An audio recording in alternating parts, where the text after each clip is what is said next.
Welcome back to my channel, Country Clean and Cook. In today's video, I'm going to be sharing my smothered pork chop recipe.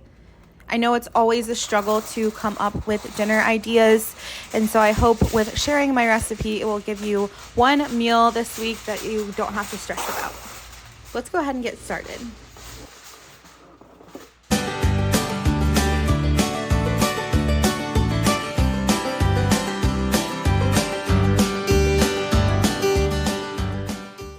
So as you saw in the beginning of this video, I am just lining a baking sheet with some tin foil.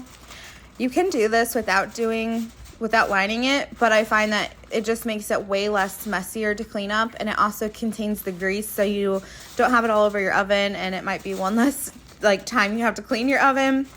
So I'm gonna go ahead and line this, and then I am just opening a bacon pack, and I'm going to place it on the lined baking sheet. I am going to be using this entire pack of bacon. Bacon just always makes everything better, of course. And I'm going to do my best to fit it all on this sheet. But I do find that if you bake your bacon in the oven, say that 3 times fast, bake your bacon, it tends to stick together. So I like my bacon to have a little bit of room in between each piece. That way it does get nice and crispy. And I'm gonna find out here in a minute that I cannot fit it all on this baking sheet. So I have a extra tin foil pan that I used to bring up some rice from our basement. So I'm just gonna go ahead and throw it in here so that it doesn't go to waste. And that way it all fits in the oven. And I'm just going to go ahead and toss this bacon in. I usually do 375 for about 10 minutes.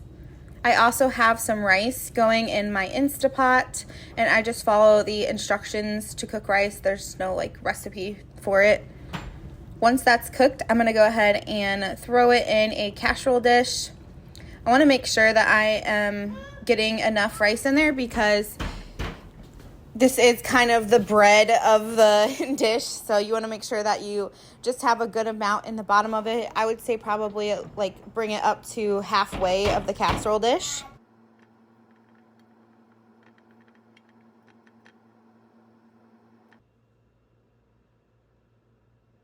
So next we're going to work on the sauce that goes over the rice and pork chops. The original recipe that I found called for only 2 cans of cream of chicken, but I found that pork usually tends to be dry, and also I found that the rice in this recipe really soaks up the sauce. So I've actually doubled it because me and my family like a more saucier dish. We like a lot of sauce on it, but if you like it more dry, then I would suggest just using 2 cans of cream of chicken, but here I am going to use 4. Also, I'm not really sure where this came from. My mom just always did it growing up, so that's just kind of how I learned how to cook. But I don't use a liquid measuring cup. She always just used the can, so I just use 1 can full of milk. All right, so now that our bacon and rice and our sauce is ready, I'm going to move on to the pork chop. I'm just going to add some olive oil to a cooking pan and then put my pork chops on that. And we don't want to cook it all the way through because it will bake more in the oven. So what I do is just brown the pork chop to the point where I can't see any more pink on the outside. So as you can see here how it kind of gets brown on the outside, that's what you want. And just cook it until you can't see any more pink. And then the rest of the pork chop will cook when it's in the oven. Once the pork chops are all brown, we're going to toss them on top of the rice and then coat the pork chops and rice with our sauce. I'm going to toss this in the oven at 375 for about 30 minutes.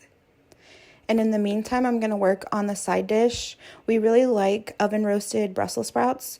So I'm just going to chop the Brussels sprouts up and actually put them on the pan I cooked the bacon in. The grease will flavor it. I also put garlic and butter on it as well though. I'm going to just pop these in for the same amount of time I am cooking our pork chops. And I forgot to film it, but I did pull then the pork chops out and top it with Parmesan cheese and cheddar cheese, as much as you want to put on it, the bacon bits and fresh parsley, and then I just put it back in the oven for 10 minutes to let the cheese melt.